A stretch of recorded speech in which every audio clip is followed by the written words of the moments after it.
Takeoff, bro. El Noticiero. Mm-hmm. Yo, shouts to everyone in Atlanta. This isn't the first rapper that we've lost, and unfortunately it won't be the last because, this comes with that life and it's a goddamn shame and I hope it changes.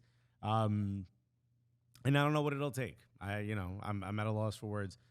Takeoff was 28 years old. I feel like we've been hearing his music for 32 years. I don't know how that's possible. It's crazy. I mean, look, my first memory of a rapper dying was Tupac, and then even more Biggie. Biggie was the one that, like, when Tupac died, it was like there was a lot of beef between LA and New York at the time, so it didn't feel as sentimental.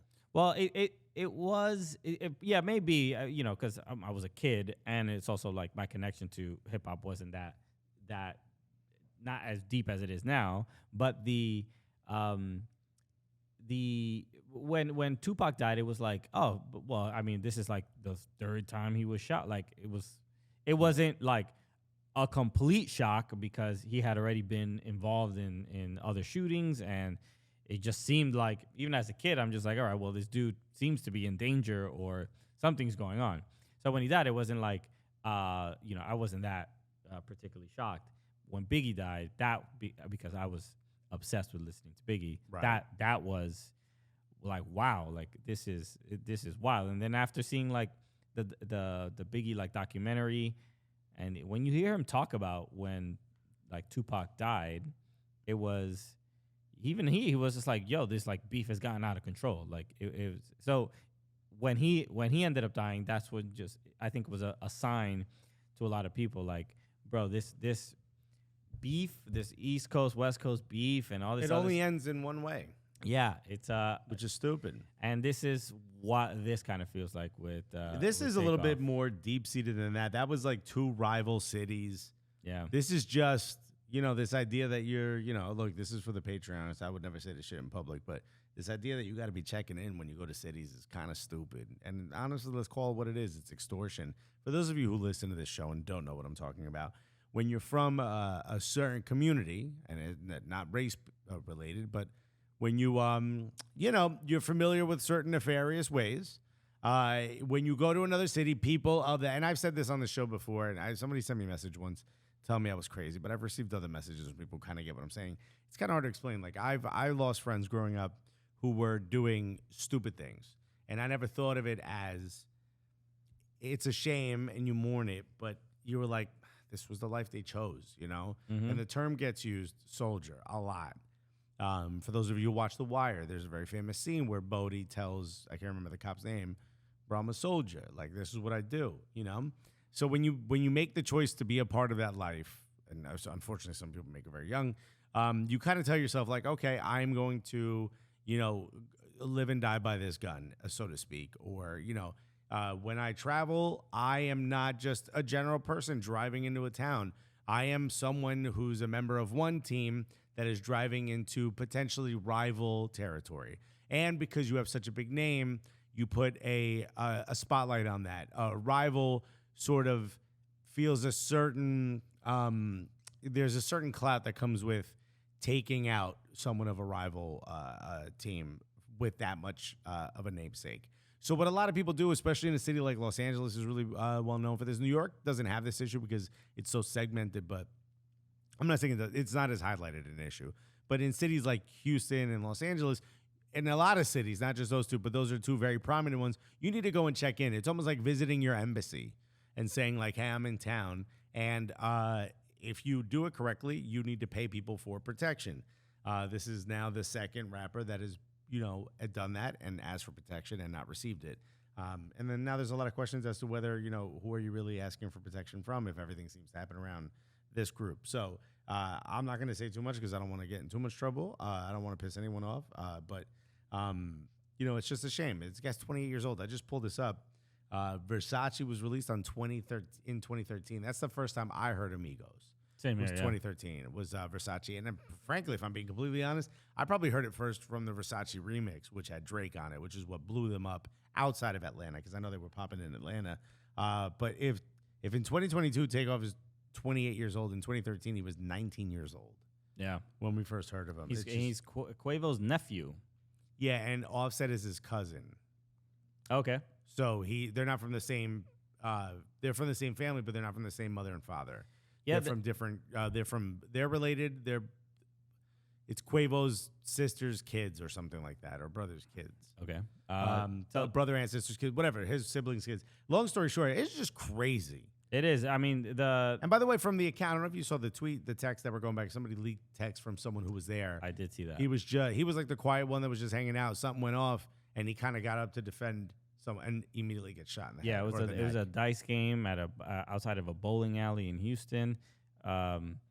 It's another one of those, like, you know how they say this with athletes all the time, like nothing good happens after midnight or whatever. Like basically you need to be home, and this was like entertainers are out at 2 a.m. Yeah, I get that. But this, over some dumb dispute over a dice game, like obviously it's not worth losing nobody's life is worth some just dumb game.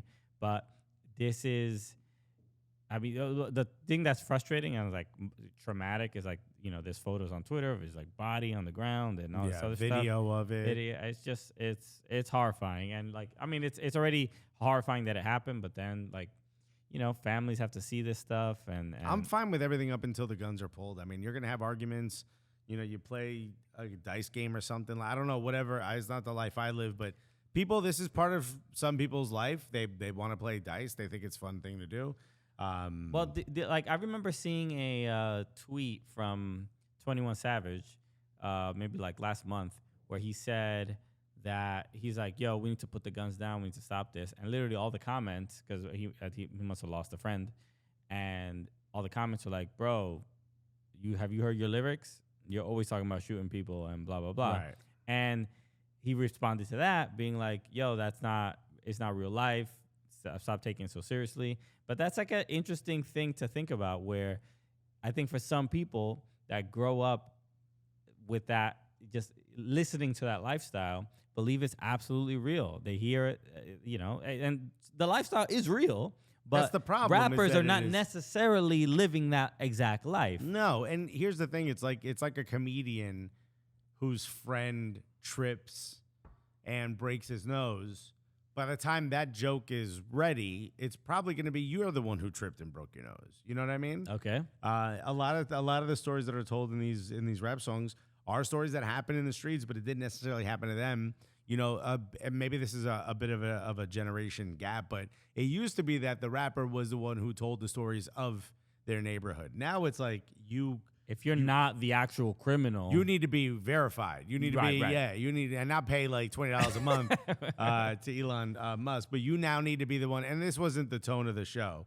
We want this to be a comedy podcast, especially the shit that we couldn't say on the regular show. But I did want to take a moment there to say rest in peace to Takeoff. It absolutely ridiculous. I think it's a good conversation about. And it doesn't necessarily have to just be with rap, but like everything in entertainment can glamorize anything, right? Right. And make it seem like subconsciously you start thinking, I remember watching television as a kid, watching like Full House. You see these lovely families, and then you start thinking, this is how white people live? Yeah, you're like, all right, this is how. Why isn't my family like this? 100%. And you consume that over and over and over, and at some point you're like, this is what is so. Either you expect this to be real life, and you're disappointed about what your life is actually like, or you're just believing it's just 100% like true. And a lot of hip hop is about boasting, is about exaggeration. It's an aspirational art form, and it is. And sometimes it's about shooting people and killing people, and sometimes that's what you aspire to. And here's the thing: like, I'm not the kind of person who says like the music caused this. I never believe that. These things exist whether someone's rapping about it or not. I know they were trying to ban drill music in New York, and I get it. If you have a group of people that are saying like, if we see this motherfucker, we're gonna shoot him, and then that motherfucker's like, I'm gonna be at the whatever ballroom on Tuesday night. Right.